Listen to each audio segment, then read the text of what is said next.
नमस्कार। जय माँ शारदा। श्री सरस्वती ज्योतिष ज्ञान गंगा इस YouTube चैनल में एक बार फिर से आपका स्वागत है। मैं हूं पंडित श्याम उपाध्याय और एक बार फिर हाजिर हूं मैं। ग्रहों में यह राजा कहे जाने वाले सूर्य देव अपना राशि परिवर्तन करने जा रहे हैं। पिछले एक महीने से सूर्य देव शनि देव की सामान्य राशि मकर में संचरण कर रहे थे। वहाँ से अपना राशि परिवर्तन करके कुंभ राशि में 13 फरवरी 2024 को वो पहुँच जाएंगे। जहाँ शनिदेव पहले से ही मौजूद हैं, तो इस तरह से कुंभ राशि में बनने वाली है सूर्य देव एवं शनि देव की युति। ग्रहों में परम शत्रु कहे जाने वाले पिता पुत्र शनिदेव एवं सूर्य देव एक ही राशि में, जो कि शनिदेव की मूल त्रिकोण राशि है, उसके अंदर युति बनाने वाले हैं। ये विस्फोटक योग है। ये एक ऐसा योग है जो किसी के जन्म समय पे अगर किसी की कुंडली के अंदर बन जाए तो उसमें बड़ी समस्या खड़ी कर देता है। तो गोचर में इसका क्या प्रभाव होने वाला है, अब देखिए यहाँ पर। इससे पहले कि मैं ये राशिफल शुरू करूँ, मैं आपसे एक बात कहना चाहता हूँ कि जो लोग कहते हैं कि सूर्यदेव और शनिदेव की युति विध्वंसकारी होती है, उसमें एक जरा सा अंतर है। इस बात पर निर्भर करता है कि ये युति बन कहाँ रही है। अगर ये युति सूर्यदेव की राशि सिंह में बन रही है तब तो निश्चित रूप से विध्वंसकारी है। लेकिन यही युति अगर शनिदेव की राशि कुंभ में बनने जा रही है तो उसका फल थोड़ा सा अलग होता है। ऐसा अंतर क्यों है? ये अंतर इसलिए है क्योंकि शनिदेव कहे जाते हैं न्याय के देवता, दंडाधिकारी हैं, कलयुग में सबसे ज्यादा पूजनीय, और सूर्यदेव तो हैं ही ऊर्जा के कारक, उनके बिना तो जीवन की कल्पना संभव नहीं है। लेकिन दंडाधिकारी का एक नियम होता है कि वो नियम अनुसार चलता है, जो नियम शास्त्रोक्त रूप से बने हुए हैं। तो क्या प्रभाव है? क्योंकि सूर्यदेव शनिदेव के पिता माने जाते हैं, तो जब एक पिता अपने पुत्र के घर में प्रवेश करता है तो पुत्र का यह नियम है, या कहें उसकी जिम्मेदारी भी है, कि पिता का पूरा सम्मान होना चाहिए, चाहे व्यवहारिक रूप से आपस में बनती हो या ना बनती हो। तो शनिदेव तो है ही न्याय के देवता। लेकिन यही स्थिति अगर विपरीत हो जाए कि सूर्यदेव की राशि सिंह में शनिदेव प्रवेश करे और वहां युति बने, तब पिता का यह अधिकार है, वो चाहे तो पुत्र के साथ अच्छा व्यवहार करे या ना करे। तो कुंभ राशि में बनने वाली यह युति कहीं ना कहीं इस नियम की वजह से पॉजिटिव दिखाई देती है। तो आइए जानते हैं 12 राशियों पर क्या प्रभाव होने वाला है इस युति का। सबसे पहले अगर हम बात करें मेष राशि की, तो वो एकमात्र राशि है जो सबसे ज्यादा फायदे में रहने वाली है इस युति से, क्योंकि इनके लिए ये युति बनेगी एकादश भाव में, धन भाव में। धन भाव में सूर्य जैसे उग्र और शनि जैसे क्रूर ग्रह की युति अत्यंत धन लाभ कराने वाली होती है। ये पूरा समय अत्यधिक लाभ का, धन लाभ का, जो लोग सरकार से जुड़े हुए काम करते हैं उनके लिए बेस्ट वन टाइम ये साबित होगा। जो लोग सरकारी सर्विस में हैं उन्हें पदोन्नति मिल सकती है, इंक्रीमेंट मिल सकता है। व्यापारी व्यवसायियों को भी धन लाभ की यहाँ पर प्रबल संभावना दिखाई दे रही है।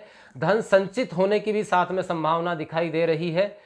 तो मेष राशि वालों के लिए अगर मैं एक बात कहूं कि ये युति सबसे अधिक फायदेमंद होने वाली है, तो इसमें कोई अतिशयोक्ति नहीं होगी, क्योंकि लाभ भाव में बनने वाली युति हर तरह से धन धान्य से पूर्ण करने वाली होती है सूर्य और शनिदेव की।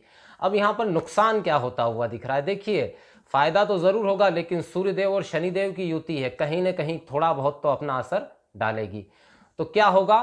कार्य क्षेत्र में आपके बढ़े हुए अहंकार की वजह से लोग आपके विरोधी हो जाएंगे, क्योंकि आपको अकल्पनीय लाभ मिल रहा है। इस वजह से लोगों में आपके प्रति ईर्ष्या पैदा होगी। दूसरा, स्वास्थ्य का ध्यान यहां पर विशेष रूप से रखना है, क्योंकि शनिदेव की दृष्टि मेष राशि पर रहेगी और इस समय शनिदेव अस्त हो जाएंगे। तो स्वास्थ्य का विशेष ख्याल यहां पर रखना है। कार्य क्षेत्र में उन्नति की संभावना मेष राशि वालों के लिए।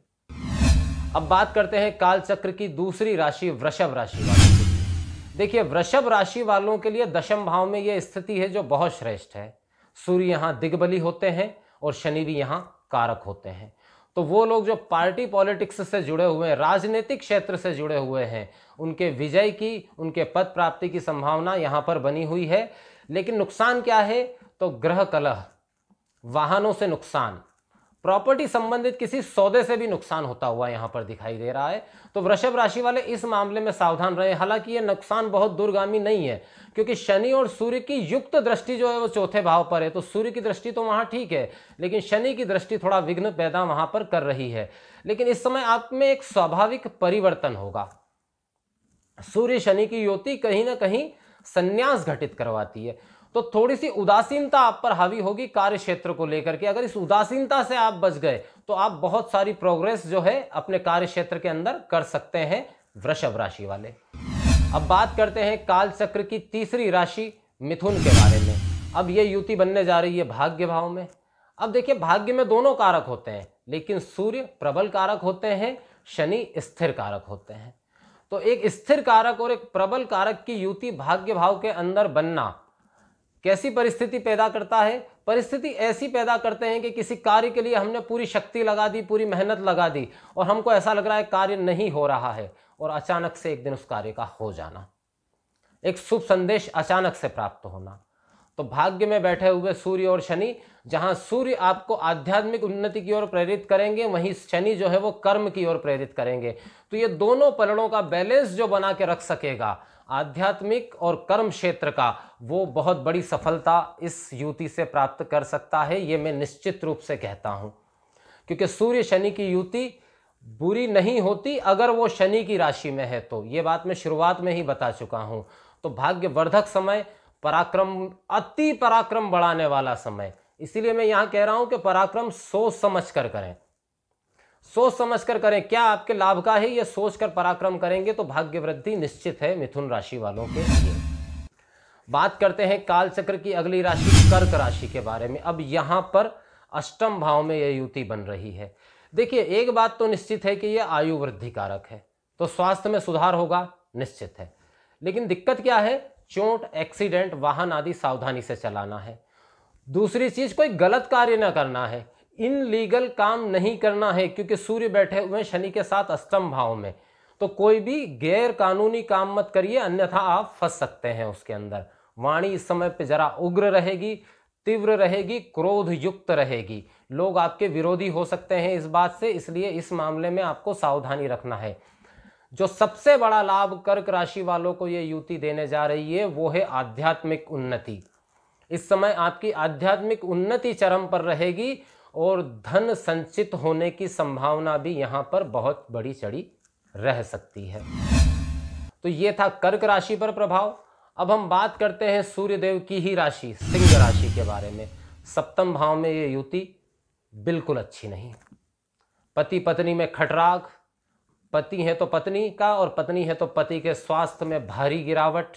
जिन लोगों के पहले से विवाद चल रहे हैं उनकी प्रबल संभावना है डाइवोर्स होने की। घर में कलह का वातावरण, यहाँ पर सप्तम भाव में ये योग विध्वंसक हो गया है। जो लोग शादी ब्याह के लिए प्रयास कर रहे हैं उन्हें शायद अभी थोड़ी और प्रतीक्षा करनी होगी। इस समय पर रिश्ते तय होने की संभावना बहुत कम है। इस समय क्या दिक्कत होगी? दिक्कत ये होगी क्योंकि लग्न को देख रहे हैं सूर्य शनि दोनों, तो आपका मूर्खतापूर्ण अहंकार बहुत ज्यादा बढ़ा हुआ रहेगा। शब्द पर ध्यान दीजिएगा, अहंकार तो बड़ा रहेगा लेकिन मूर्खतापूर्ण अहंकार बड़ा रहेगा। आप ऐसा सोचेंगे कि मेरे कंट्रोल में है सब कुछ, जबकि हकीकत यह है कि कंट्रोल में आपके कुछ भी नहीं है। आप अपने विरोधी पैदा कर लेंगे अपने स्वभाव और अपने अहंकार की वजह से। तो थोड़ी सी शांति बनाकर रखें यहां पर सिंह राशि वाले। सिर्फ बाहरी लोग नहीं, आपके घर के लोग भी आपके दुश्मन हो सकते हैं। इस मामले में विशेष सावधान रखें, क्योंकि सप्तम भाव जो है वो कहीं ना कहीं मारक भाव भी होता है। कहीं ऐसा ना हो आप अपने अहंकार या जिदवश कोई ऐसा काम कर लें कि आप सब तरफ से नुकसान में आ जाएं। तो शांति बनाए रखें, घर में शांति का वातावरण रखें, किसी से कोई अपशब्द या गलत तरीके से बात ना करें, तो बहुत अच्छे से आपका ये समय निकल सकता है। हाँ, एक लाभ यहाँ पर जरूर होता हुआ दिख रहा है। अगर आप भविष्य में कोई पार्टनरशिप संबंधित काम करना चाहते हैं तो वो कार्य कर सकते हैं, उसमें सफलता के योग यहाँ पर दिख रहे हैं। बात करते हैं काल चक्र की अगली राशि कन्या राशि के बारे में। अब देखिए, ये जो युति कन्या राशि में बन रही है, छठे भाव में बन रही है, प्रबल लाभदायक। अब लोग कहेंगे कि सूर्य शनि की युति लाभदायक कैसे हो सकती है? छठे भाव में सूर्य और शनि की युति जो है वो प्रबल शत्रु हंता योग बनाती है, ऋण हंता योग बनाती है। इस समय आपसे जो भी भिड़ेगा वो मुंह की खाएगा, और बहुत जबरदस्त तरीके से मुंह की खाएगा। अगर आपके ऊपर कोई कर्ज चल रहा है, बैंक का लोन चल रहा है, तो उसको क्लियर करने के लिए आपको नए रास्ते मिलेंगे, लाभ के नए रास्ते आपके लिए खुलते चले जाएंगे। स्वास्थ्य में सुधार होगा, लंबी दूरी की यात्राएं आप करेंगे तो यात्राएं भी आपके लिए लाभदायक होगी। कुल मिलाकर कन्या राशि वालों के लिए तो एक तरह से मैं ये कहूं कि ये युति गोल्डन टाइम साबित कर देगी। बिल्कुल विपरीत बात है कि सूर्य शनि की युति किसी के लिए गोल्डन टाइम साबित कर रही है, लेकिन महत्व स्थान का है कि ये युति किस जगह पर बनी है। इसको आप समझिए कि जहां प्रेम और करुणा की जरूरत है उस जगह पर नहीं बनी है ये युति। ये युति बनी है शत्रु भाव में, तो शत्रुओं का विनाश करने वाली ये साबित होगी। और शत्रु क्या क्या हो सकते हैं? सिर्फ शारीरिक व्याधि नहीं, बाहर जो लोग परेशान कर रहे हैं, गरीबी भी एक तरह का शत्रु है, कर्ज भी एक तरह का शत्रु है, बीमारी भी एक तरह की शत्रु है। तो उन सबसे मुक्ति का योग लेकर ये युति यहां पर आ रही है। बात करते हैं काल चक्र की 7वीं राशि तुला राशि के बारे में। अब इसमें पंचम भाव में यह युति बनने जा रही है, जो कि बहुत अच्छी नहीं कही जा सकती। वहां पर शनि वैसे ही बहुत प्रभावी नहीं है, सूर्य जरूर वहां पर प्रभावी है, लेकिन सूर्य शनि की ये युति, सबसे पहले मैं सावधान करना चाहूंगा गर्भवती महिलाओं को। गर्भवती महिलाएं अत्यधिक सावधान रहें। तुला राशि वाले, इस समय पे गर्भपात की संभावना बहुत ज्यादा बढ़ी हुई रहेगी। मन में एक तामसिकता हावी रहेगी, एक नकारात्मकता हावी रहेगी आपके मन पर, उसको आपको नियंत्रण में रखना है। बच्चों के स्वास्थ्य में खराबी आ सकती है। धन लाभ मिलता हुआ धन लाभ रुक सकता है। धन लाभ की संभावना जरूर बनी हुई है, लेकिन उसमें समय अंतराल बढ़ सकता है। जो काम 4 दिन में होना है वो शायद 8 दिन में हो, और ये समय आपको इरिटेट कर सकता है, उद्विग्न कर सकता है। आपको शांति बनाकर रखनी है। आपका मस्तिष्क इस समय 2 धाराओं में बटा हुआ हो सकता है, जहां आप ये निर्णय ना कर पाए कि सही क्या है गलत क्या है।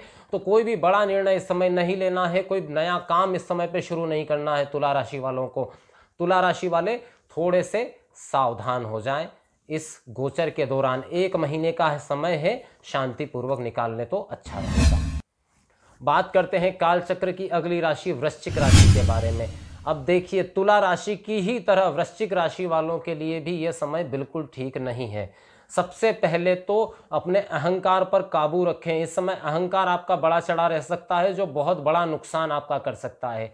चौथे भाव में बनी हुई है युति, पारिवारिक कलह, संबंधों में विघटन, चोट, एक्सीडेंट, इस तरह की हर तरह की संभावना यहाँ पर बना रही है। माता के स्वास्थ्य में गंभीर समस्या की ओर इशारा कर रही है ये युति। इस बात की सावधानी रखें, या तो माता का स्वास्थ्य खराब हो सकता है या उनके साथ में कोई गहरा विवाद हो सकता है माता के साथ में। इस संबंध में बिल्कुल सावधान रहें। आपको किसी भी हालत में वृश्चिक राशि वालों को शांति बनाए रखनी है, तभी आप अपने कार्य क्षेत्र में सफल हो पाएंगे। क्योंकि कार्य क्षेत्र में सफलता का संदेश जरूर दे रही है ये युति, लेकिन अगर आपका निजी जीवन इतना विघटनकारी रहा तो कार्य क्षेत्र पर उसका असर जाएगा और वहां भी नुकसान हो सकता है। वृश्चिक राशि वाले सावधान हो जाएं। बात करते हैं काल चक्र की अगली राशि धनु के बारे में। अब देखिए, कन्या राशि की ही तरह यहां पर धनु राशि वाले बड़े लाभ में हैं, क्योंकि तृतीय भाव में यह युति बनने वाली है। और तृतीय भाव काय का है? पराक्रम का, हिम्मत का, मेहनत का, कॉन्फिडेंस का। तो सूर्य और शनि जैसे ग्रह जब पराक्रम भाव में आकर बैठते हैं तो निश्चित रूप से कॉन्फिडेंस में अभूतपूर्व वृद्धि करते हैं। इस समय आपका व्यक्तित्व तेजमय बना रहेगा। एक फुर्ती, एक एनर्जी, एक ताकत आपको अपने अंदर महसूस होगी।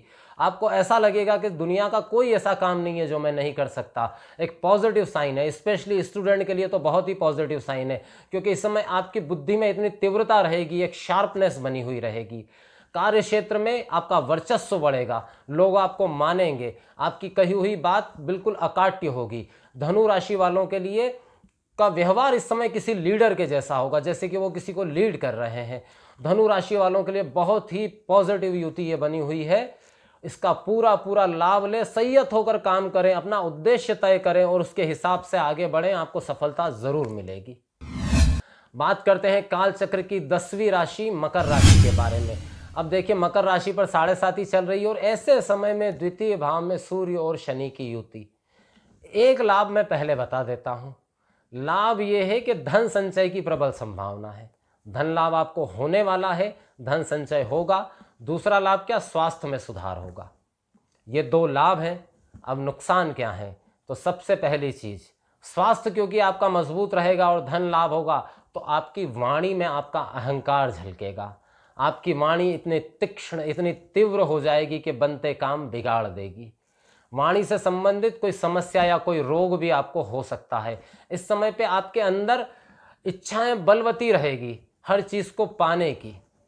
तत्कालिक रिएक्शन, थोड़ा सा रिएक्शन देने में सावधानी रखेंगे तो बहुत सारी समस्याओं से आप बचे रहेंगे। 7.5 के इस काल में सूर्य देव जो शनि देव के नजदीक आ रहे हैं, कहीं ना कहीं आपको आत्मसंयम और धर्म में प्रवृत्त होने की प्रेरणा यहाँ पर सूर्यदेव देते हुए दिखाई दे रहे हैं। धन अगर संचित भी होता है तो धन का एक भाग धार्मिक कार्यों में अगर आप इन्वेस्ट करते हैं तो उससे आपको लाभ जरूर होगा।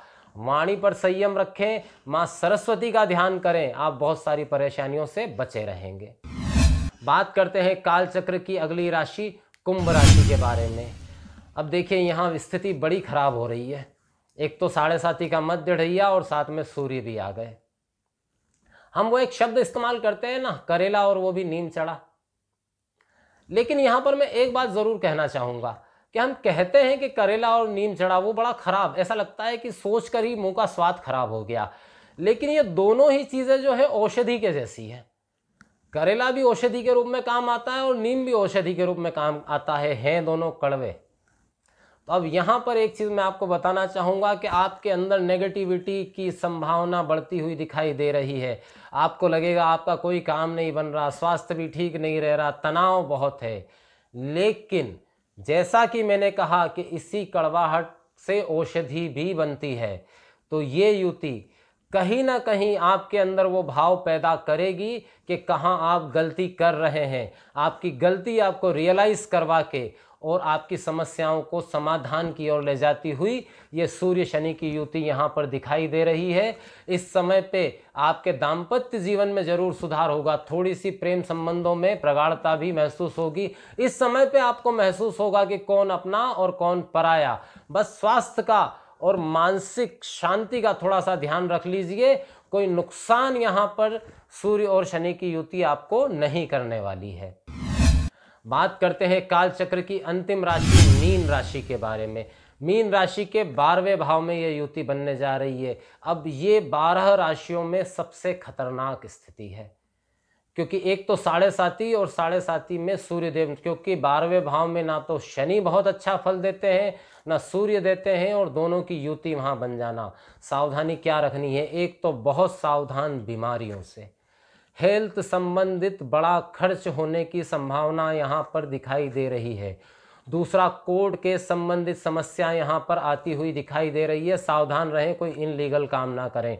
तीसरा, संबंधों में विघटन, पारिवारिक विघटन की संभावना यहाँ पर दिखाई दे रही है, पारिवारिक गंभीर विवाद की संभावना यहाँ दिखाई दे रही है, उससे भी सावधान रहें। खर्च अत्यधिक बड़ा चढ़ा रह सकता है, यात्राएं सावधानी से करें। वो लोग जो इंपोर्ट एक्सपोर्ट या ऐसे किसी काम से जुड़े हुए हैं वो यात्राओं में सावधान रहें। आपके साथ कोई धोखा, चोरी, चीटिंग, एक्सीडेंट कुछ भी हो सकता है। आकस्मिक घटनाएं इस समय पे घट सकती है। आपका वर्चस्व, आपकी वैल्यू जो है वो कम हो सकती है। आप पर कोई ऐसा कलंक लग सकता है जिससे आपकी इमेज डाउन हो जाए, सम्मान को खतरा होता हुआ सा महसूस हो रहा है। हालांकि इस समय कॉन्फिडेंस जरूर आपका बड़ा चढ़ा रहेगा, लेकिन ऐसा कॉन्फिडेंस किस काम का जो आने वाले समय में आपकी इमेज को ही डाउन करके रख दे। तो इन सब चीजों की सावधानी मीन राशि वालों को यहां रखनी है। तो ये था 12 राशियों पर दंडाधिकारी शनिदेव और ग्रहों के राजा सूर्यदेव की एक भाव यानी कि कुंभ राशि में युति का प्रभाव। जाने से पहले एक छोटा सा सार्वभौमिक उपाय, इस समय पे क्या करना चाहिए। इस समय पे सूर्यदेव की आराधना, जिन लोगों को मैंने नेगेटिव बताया है उनसे इतना ही कहना चाहूँगा, जितनी हो सके सूर्यदेव को जल चढ़ाइए, गायत्री मंत्र का जप करिए। इससे आप सूर्यदेव के बुरे परिणामों से बचे रहेंगे। जय मां शारदा।